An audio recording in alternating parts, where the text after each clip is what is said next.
Long Hot Summer is a particularly reviled style council track by Weller fans.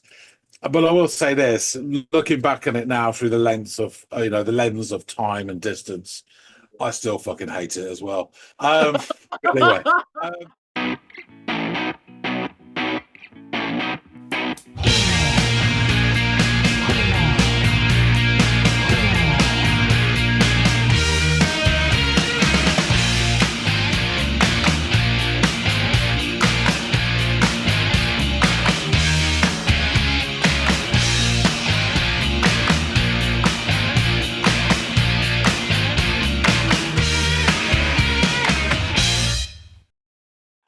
Hey, everybody, and welcome to another episode of the Audiophiles. My name's John, his name's Andy. Somewhere there is some place that what mere eyes can't see. Somewhere there is someone who can see what I can see. More on that later.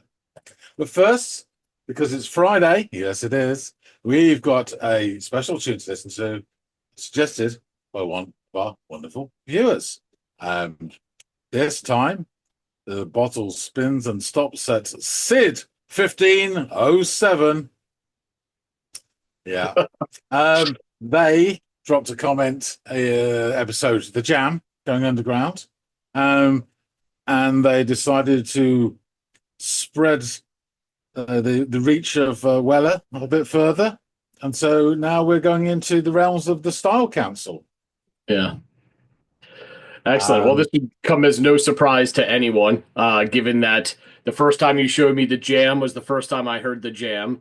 And the first time you showed me Weller on his own in that wonderful live performance was the first time I'd ever seen that. So this will be the first time I've ever heard Style Council. So it's probably no surprise that I'm going to be the one to go off and listen to this. I think everybody at this point knows that John is the Weller stan on the channel, though I am becoming one.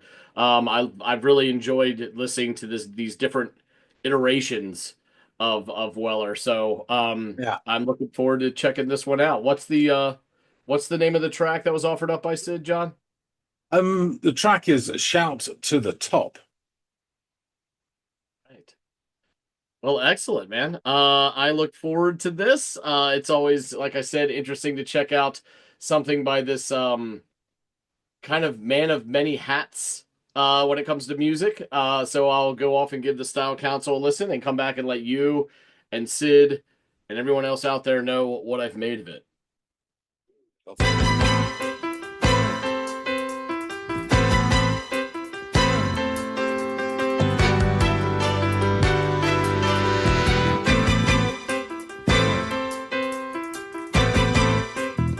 Nice bass.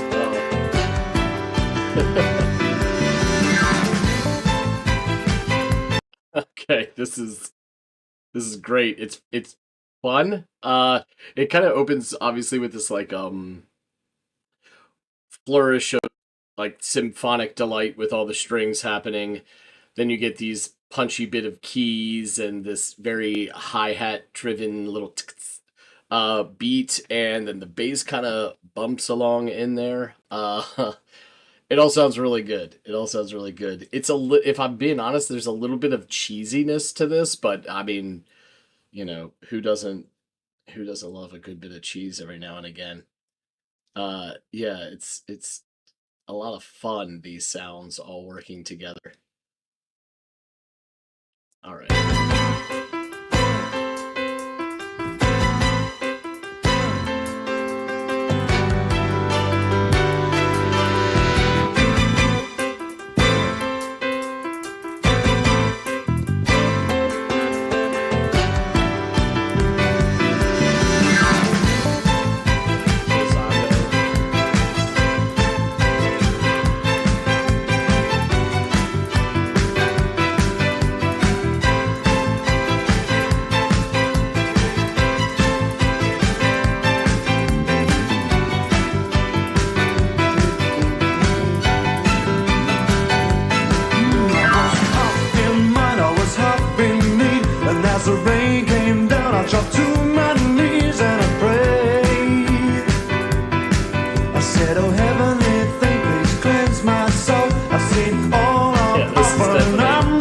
good cheesy.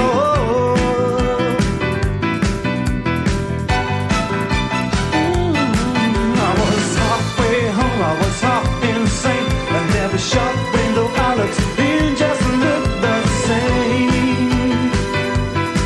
I said, now send me a sign to save my life, 'cause at this moment in time there's nothing certain. I don't know if it's because it's making me dance a little bit and move about, but I can't help but imagine this song being accompanied by this like choreographed interpretive dance. I don't know, it just has that movement and swing to it that is, like, again, I will reiterate, a bit cheesy. But it's, you can't deny the fun in this sound. I'm not, my ears are just starting to like acclimate a little bit to the cadence of the vocal delivery, so I'm catching every few words here and there. I'm going to continue to try to do that, but it's really hard. It's difficult to not get sucked into the rhythmic movements of the song and these punchy notes kind of flying about, whether they're coming from the strings or the keys, and even sometimes, you know, just for me, like focusing in on that, some of that nice little bass work that's happening beneath it all. And some killer drum stuff. I like how now it's instead of being solely on the hi-hat, they're incorporating snare work, but it's the same kind of movement on the drums, which totally makes sense and sounds great in this context for sure. These days are mine.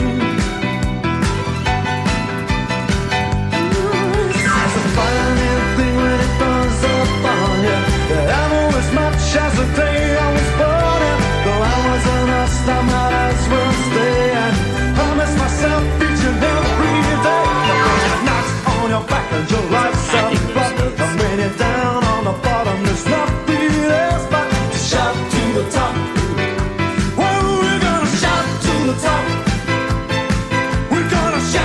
This is like blue-eyed soul yacht rock. It's not at all what I expected. Well, I don't know, man. Weller is a bit of a chameleon, right? Because he does all these different things in all these different projects that he's been part of, or even his like solo stuff. I don't know if you can really pin him down on one kind of sound, which is admirable. Now, I know that probably runs the risk of alienating certain audiences who liked what he was doing in one musical vehicle versus what he's done, he would go on to do in others. But you can't deny how talented you have to be able to just take off one hat and put on another and do it really fluidly in a way that you know, it doesn't sound like it doesn't belong. Like it does, even though it's different perhaps from some of the other stuff that he's done, whether it's the mod stuff of the jam or even more of like the blues rock centric stuff that I've heard with, is it Foot of the Mountain, I think. Oh, it's been a while. Great song though. But all of this is very different kind of stuff, and this has this like 80 cheesiness to it, but it's done really, it's done definitely well. I mean, I don't want to take anything away from him. It might not be my normal cup of tea, but I had a few sips and I'm enjoying it, at least as it relates to this track. So, way to go, Mr. Weller. All right, let's get to. Oh, by the way, the dual vocals here, which I think this is the first time I don't know if it's the first time in the song, but it's definitely the first time that I've noticed them. Sound really well together. You know, this shout it to the top bit where you heard the introduction of the second vocalist sounds really good. To the top, we're gonna shout to the top. Hey, we're gonna shout to the top. Since the fire is when it comes up on you, that I know as much as the day I was born in. Though I was a lost, I might as well stay and promise myself each and every day. I'm gonna shout to the top, shout. We're gonna shout to the top, shout. We're gonna shout to the top, shout. We're gonna shout to the top, shout. We're gonna shout to the top, shout. Ooh, we're gonna shout to the top, shout. So when you shout on your back and your life's up, and when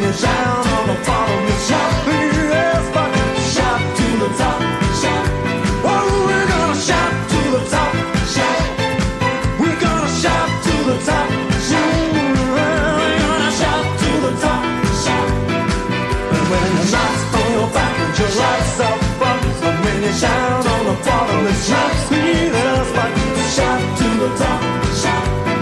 We're gonna shout to the top, shout. We're gonna shout to the top, shout. We're gonna shout to the top, shout. Yeah, shout to the top, shout. We're gonna shout to the top, shout. Shout to the top, shout. Yeah, shout, shout. Oh, shout, shout.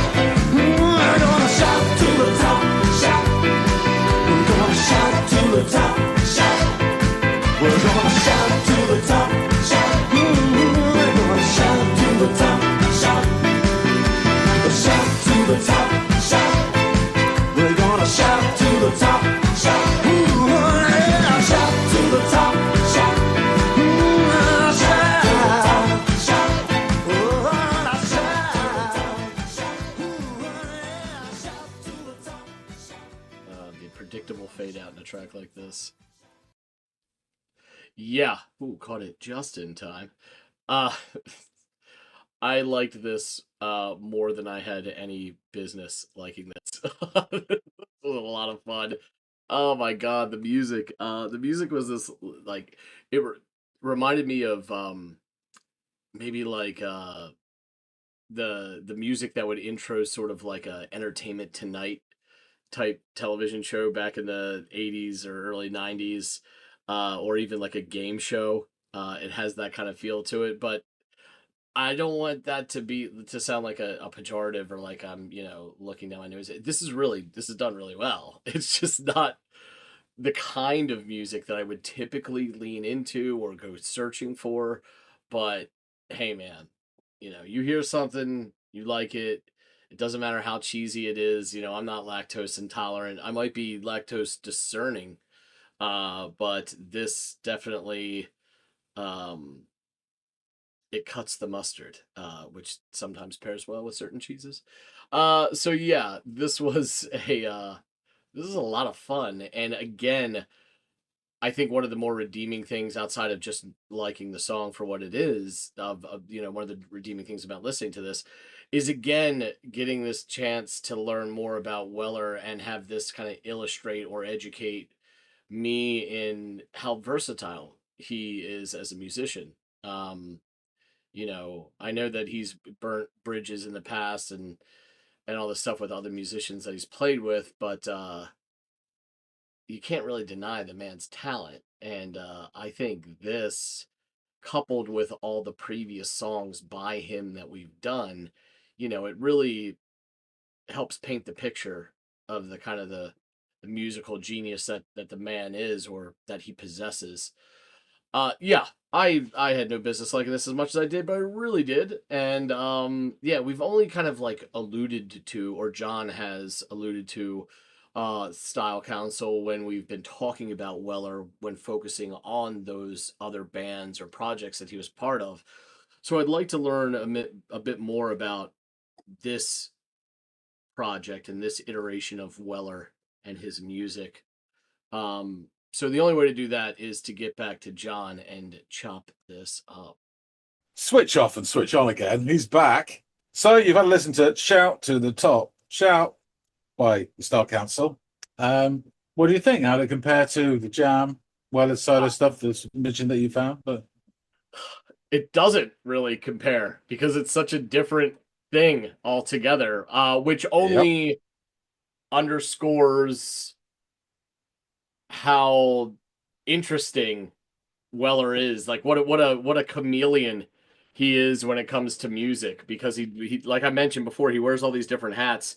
This is yet another shining example of him sounding very different to, the mod stuff of the Jam and the traditional blues rock that we got at It's Foot of the Mountain, right? Is the name of the track? Yes. Which I still, to this day, probably my favorite thing, but that's because it feels comfortable to me, or the most comfortable to me. It's not that I'm discomforted by anything else that I've heard from him, but the thing that sounds most like home to me was that Foot of the Mountain performance. But it's so interesting to not only to listen to a song and get two very different kinds of gratification from it. which was my experience listening to this. One is at its most primal or base level, I enjoyed the music, right? And I'll touch on that a little bit because that is a bit of a curveball that I would like this, to be fair. But the other sort of joy that I derived from this was the perspective that it gave me about the man and his music writing and his ability to sound different ways and tap into different genres and subgenres whenever he sets his mind to it or puts his mind to it. So that was both of the like that revelation and just the sheer enjoyment of the song. I walked away both with going, oh man, that was a lot of fun listening to that. So the song opens up with this blasting flourish of symphonic delight that then takes on this role of punctuating this punchy bit of piano work that runs through this opening salvo. And there is some lovely hi-hat driven drum work that acts as sort of the icing on the cake during this lively opening bit of the song. Also, some really lovely little bass bits that make their way in there. At the 19-second mark, the pianist, I assume this is Weller on the piano, I don't know, kind of administers this glissando, which is one of no, it's not Weller. Okay. So whoever is manning the piano or womaning the piano, performs this wonderful glissando, which is one of many throughout this song, that essentially marks the ending of the beginning, if you will, and it kind of ushers in the first verse of the track. And now the drum beat has shifted a bit from being so hi-hat driven that it's hi-hat snare driven and kind of going between the two. I like that little switch up.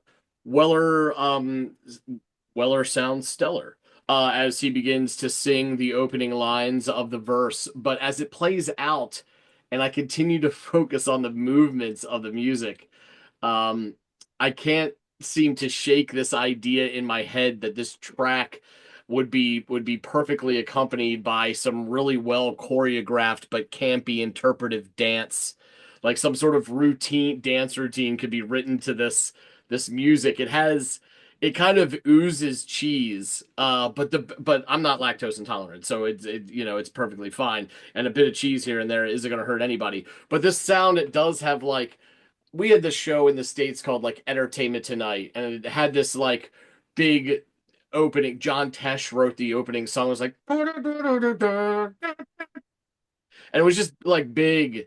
And this kind of reminded me of like it was cut from a similar cloth. Like this could have opened like a 1980s or 1990s television show or game show. It had that kind of feel to it. But again, I don't mean that as like a pejorative or like I'm being like, ugh. No, it's fun. And I didn't think that I would like this until I was in the midst of it and I was absolutely liking it. So, we get treated to another glizz around the 129 mark as the strings continue to soar in the background behind the keys. And this feels like we're in the first chorus of the track, I think, at this point. And I have to be honest, Weller is attacking his words, much like the violinists are attacking the strings and the pianist attacks the keys. It's the way each line starts, it has this extra fervor to it. So it at times it makes, and it's pretty, I don't want to say it's rapid, but the words are flowing, so it makes picking up on each of them a little hard for these ears to do. Despite that, though, I really do enjoy his vocal delivery. I'm just noting my inability to catch a lot of the words that he's singing. I also think that it took about 2 minutes for me to finally catch his cadence or to acclimate to it. So I begin to catch more. We reach a point where the lines "we're gonna shout to the top" is repeated a few times, and in this portion, I pick up on a second singer adding some harmonies and vocal texture to the portion of the song. The next stanza of lyrics begin, and like I mentioned a moment ago, I'm starting to catch a bit more of the lyrical content. I suppose my brain and my ears have finally like adjusted and settled in. But Weller sings, "You see, it's a frightening thing when it dawns upon you that I know as much as the day I was born, which is a really interesting line, and I really enjoyed it. This is an interesting line given the happy-go-lucky nature of the song and sort of the upbeat tempo of the track, because it's very, I don't know, it cuts. It's very honest and almost like self-deprecating, but the music has all of this like happiness to it. So just an interesting dynamic. We've talked about this plenty of times in the past. It's always going to catch my ear when you have this odd marriage of super real deep lyricism, even if it's just a snippet that I caught, versus this kind of movement. So I just thought that was a lot of fun. So the band then revisits the shout to the top portion, but musically they break it up a bit with cutouts and comebacks, which is a great way of injecting musical diversity into the song and keeping the listener on their proverbial toes. This bit is riddled with some really nice and playful stick work on the cymbals, like the hi-hat, where I'm a sucker for that tight. I mean, you and I have had conversations about the different sounds a hi-hat can generate depending on the amount of space between the two cymbals, which is nerdy as shit. But here is a perfect example of how nice it can sound when it's rather tight, because it does get that.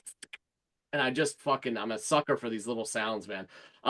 So somewhere in the midst of all this, you hear what John, you would call a well-timed bass bump. That really made me smile and I enjoyed it. And honestly, like, I think I mentioned it very early on, between my first mention of the bass until now, the bass has done nothing but impress too, by the way. It's just really sounds really lovely underneath all of these soaring bits, which kind of distract you. But if you look beyond them, you'll find this lovely bass that's coupled with the drum work that's going on in this track. So yeah, hats off to the drummer, kind of the unsung hero in this track because of the symphonic soaring sounds that are going on here. But yeah, at this point, they really are hammering home the likelihood of there being some shouts to the top. I must have caught that threat at least a dozen times in this portion of the tune. But in all seriousness, the dual vocals sound great here as they toe the line or ping pong back and forth between this call and response work as well as this working together to create harmonization. I think I even caught Weller doing like a vocal run or two while the other vocalists maintained that shout to the top mantra, which kind of gave Weller the real estate to do some vocal runs. Over those buoyant string flourishes and pounding keys we've grown to know so well throughout this track, the gents continue to sing this refrain until the song reaches a rather predictable fade out as it comes to an end. And I don't say, again, predictable. I think the only way for the song to resolve is through a fade out. It's just perfectly catered for that. You could see it 30 seconds before the end that was kind of the way it was meant to be. So yes, well executed ending. Yeah, I'm afraid I liked this way more than I believe I should have any right to. It certainly isn't something I would normally flock to, as to these ears, it sounds a bit like yacht rock to me, and a more adult sounding than the fun mod stuff of the jam or the kind of gritty blues stuff that I heard with Weller. This, and don't get me wrong, yacht rock.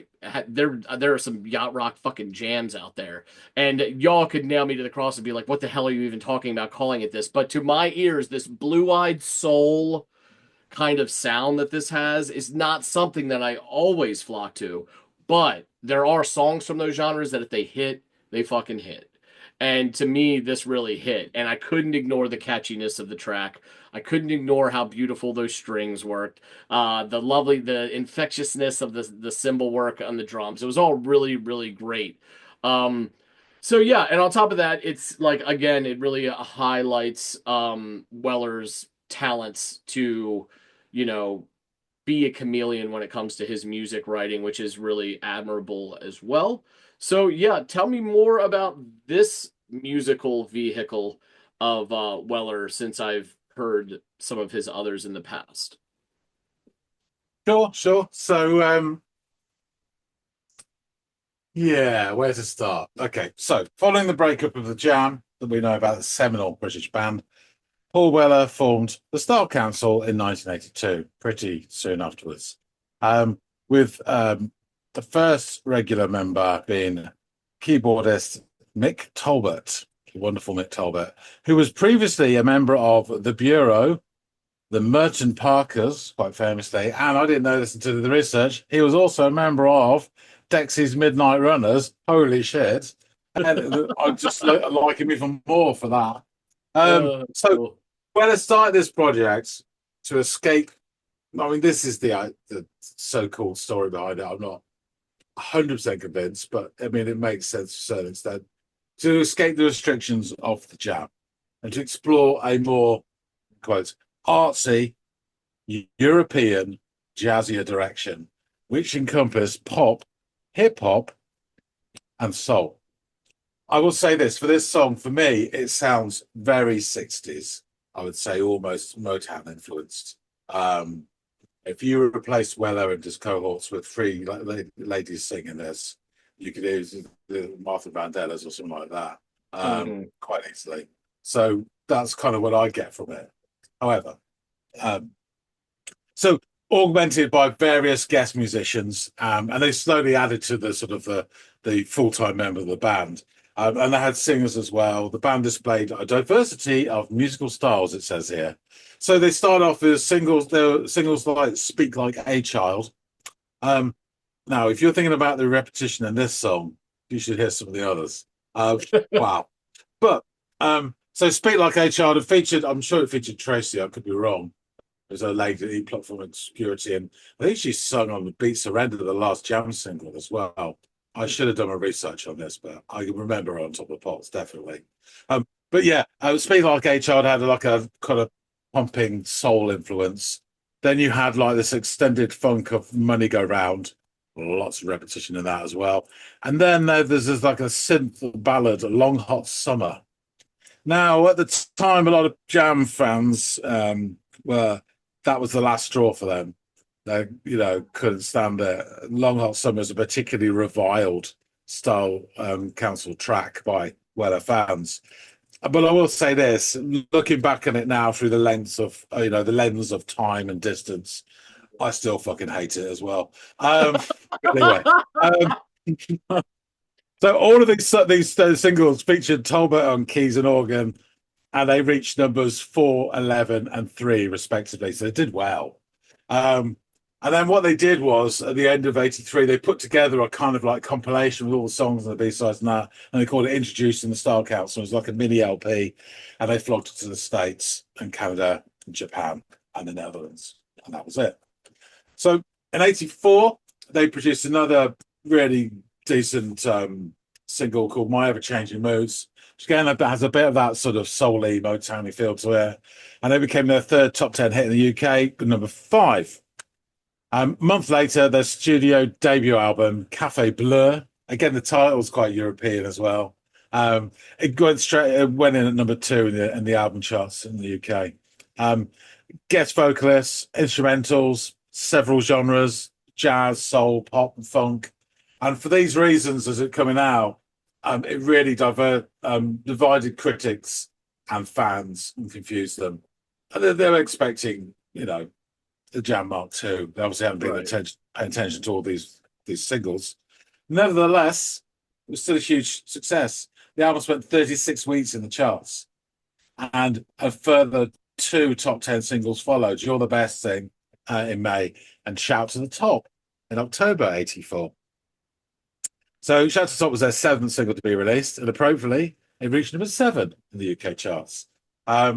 The song was kind of a standalone, but then it was featured in the deluxe edition of their second album, Our Favourite Shop, in '85. The song also features in Shout to the Top features in the film Billy Elliot on a soundtrack. And in the video, the paintings that represent the 1984's miners' strike feature in that. So I'll just go through the personnel quickly. Paul Weller, the vocals, guitar, string arrangement, producer. Mick Talbot, piano, backing vocals. The drummer, is Mr. Stevie White, the legend who you saw live playing. Yeah. He's been with Weller ever since, after the jam. Fantastic drummer. And Kevin Miller bass, DC Lee backing vocals. Well, I'll circle back to her in a second. Alison Limerick backing vocals, and John Mealing also string arrangement. And within the album, so that was the sort of personnel for the single, Shout to the Top. But within the album, there were featured session musicians, which you probably heard here as well. So I'll list them anyway, just to say politeness. Anne Stevenson violin, Charlie Buchan violin, Jocelyn Hook viola, Audrey Riley cello, Patrick Grundy White, great name, French horn. It could be nothing else with a name like that. Steve Dawson trumpet, Billy Chapman saxophone, Stuart Prosser trumpet and flugelhorn, Dave DeFries trumpet and flugelhorn, Mike Mower flute and sax, and Chris Lawrence trombone. The album reached #1 in the UK. It featured guest vocals, as we mentioned, from DC Lee. She was a former backing singer for Wham. And then at the time, she was girlfriend of Weller and then became future ex-wife. So they were together a dozen or so years, had a kid or two, definitely one kid, her and Paul Weller. It also featured Tracy Young, who was, as I said, a Weller protege. And it also featured UK comedian Lenny Henry. There's a track on there which basically he just does spoken word. I forgot what it's called now. But the comedian gives advice or something like that, and it's him talking to someone in the style of a racist comedian from the 1970s, like Bernard Manning or Jim Davidson. And I won't go into it, but yeah, it's quite interesting with the sort of backing music.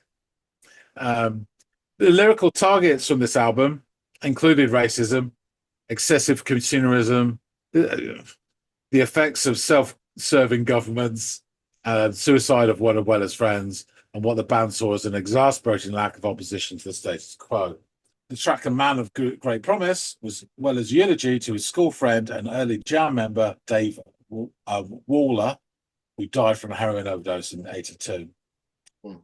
While it received mixed reviews from the critics on its release, it's now widely considered to be the band's best work by contemporary critics. Retrospectively, AllMusic wrote that Our Favourite Shop was still quite eclectic, but didn't seem to be as schizophrenically diverse as Café Blur, praising it as a more cohesive and stronger album. So we get to the lyrics. As you say, it's not 1,000 miles an hour, but it's quite pumping it out. It doesn't stand on the spot at all. So I was half in mind, I was half in need. As the rain came down, I dropped to my knees and I prayed. I said, "Oh, heavenly thing, please cleanse my soul. I've seen all on offer and I'm not impressed at all. I was halfway home, I was half insane. And every shop window I looked in just looked the same. I said, now send me a sign to save my life, because at this moment in time, there's nothing certain these days of mine. You see, it's a frightening thing when it dawns upon you that I know as much as the day I was born, and though I wasn't asked, I might as well stay and promise myself each and every day that when you're knocked on your back and your life's a flop, when you're down on the bottom, there's nothing else but to shout to the top. Whoa, we're going to shout to the top, we're going to shout to the top, we're going to shout to the top, we're going to shout to the top. You see, it's a frightening thing when it dawns upon you that I know as much as the day I was born, and though I wasn't asked, I might as well stay. I promise myself each and every day, you're going to shout to the top, shout to the top, shout to the top, shout to the top, shout to the top. So when you're knocked down on your back and your life's a flop, when you're down on the bottom, there's nothing else but to shout to the top. Well, we're going to shout to the top, shout to the top, shout to the top. So you're not on your back and life's a flop, when you're down on the bottom, there's nothing else but to shout to the top, shout to the top, shout to the top. Pause. Shout to the top, shout to the top. We're going to shout to the top, shout to the and ad infinitum. Just goes on for about 20 times as they shout to the top, shout. And that's it. I would say that in terms of this song, my sort of two-page worth, it's a decent number. Style Council has got a bad rep, particularly amongst Jam fans. They can reconcile the two sounds. There's resentment that probably for some borderlines on irrational. because of the love for the Jam, right? Yeah, definitely. Okay. However, when you listen to not all, but a lot of the singles in particular, there's some really decent tunes in there, and it is a different change in style. And I do remember when his solo stuff was launched, there was some people said, "Oh, thank God he's gone back to normal stuff." Um, but there is stuff to be enjoyed. Having said all that, I don't own a single Style Council piece of vinyl, so I guess that Yeah. says I've got Weller solo stuff, I've got all the Jam stuff, so that must say something. Anyway, let's continue the timeline. In December '84, after all this, Weller then put out an ensemble called the Council Collective and made a charity record called Soul Deep, initially to raise money for the striking miners during that long-running industrial strike that lasted over a year. Subsequently, also to the family of David Wilkie, a taxi driver who was killed during said strike. In 1985, Weller was persuaded by Billy Bragg to let the Style Council play a leading role in this movement called Red Wedge. Slightly ill-fated but well-intentioned sort of movement. It was youth-oriented political campaign associated with the British Labour Party. They're trying to get younger people involved in politics, particularly leaning to the left of centre. It was kind of successful in a way, but then it became this really cheesy thing and people derided it.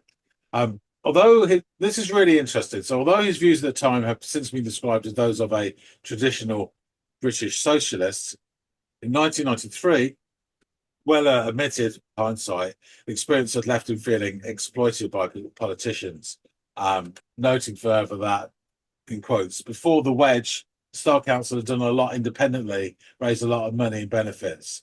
But after the wedge, we were so disillusioned it all stopped. We were totally cynical about all of it.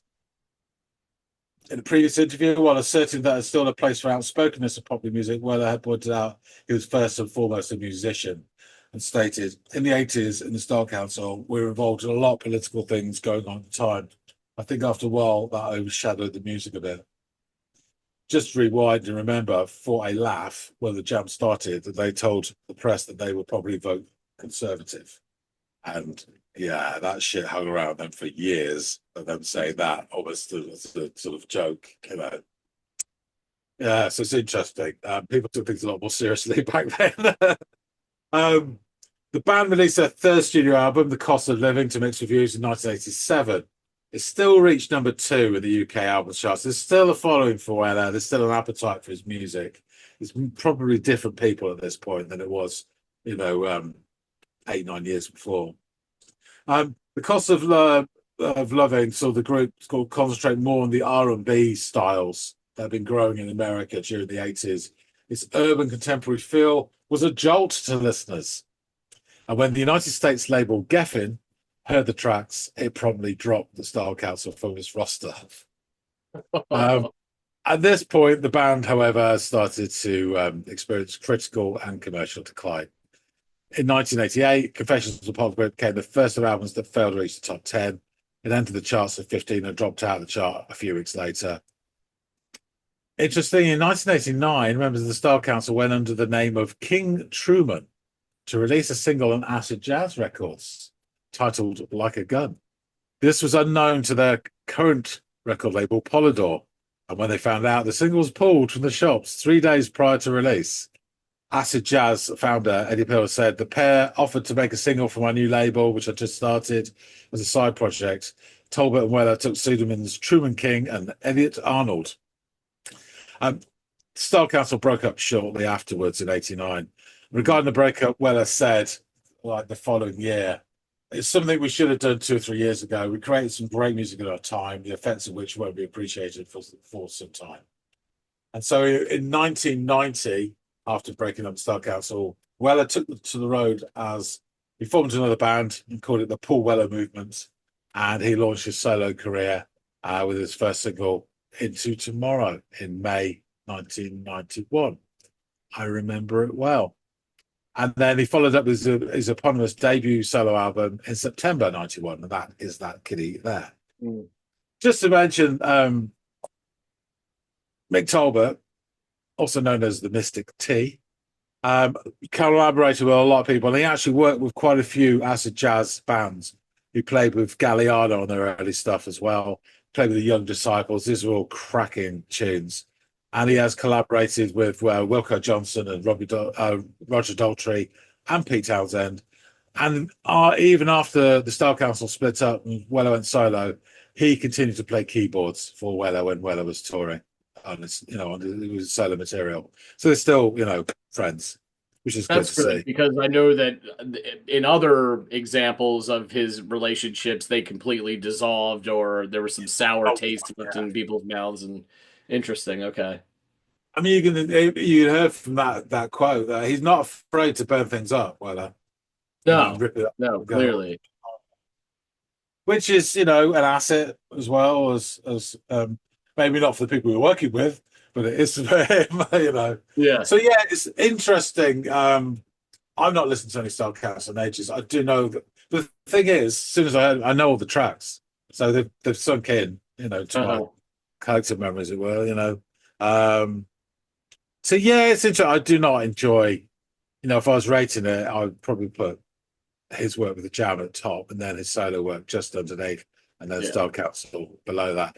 But it's not without merits. There are some decent tracks that he has done.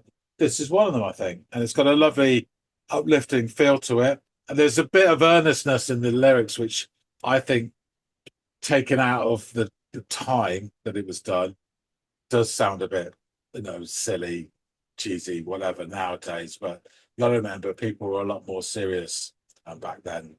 Yeah. 1994. Yeah. So yeah, but overall, so, this is a good shout. Yeah, absolutely. Yeah. No, it was, good on. It was Sid, right? As well, for you to hear that. I was interested to see what you thought of it. So yeah.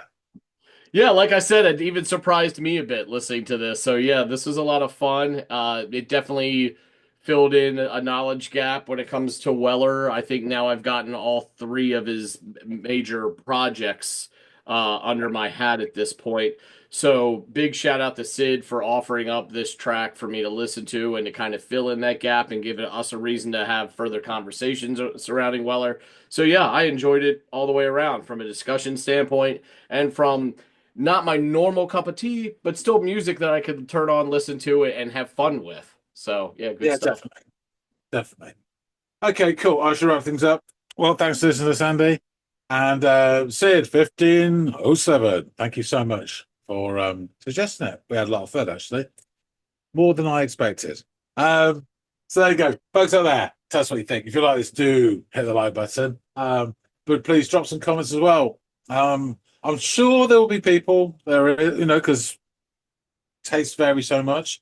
There'll be people where they think that the Style Council is their favourite iteration of Weller, and we'd love to hear from you if that's the case.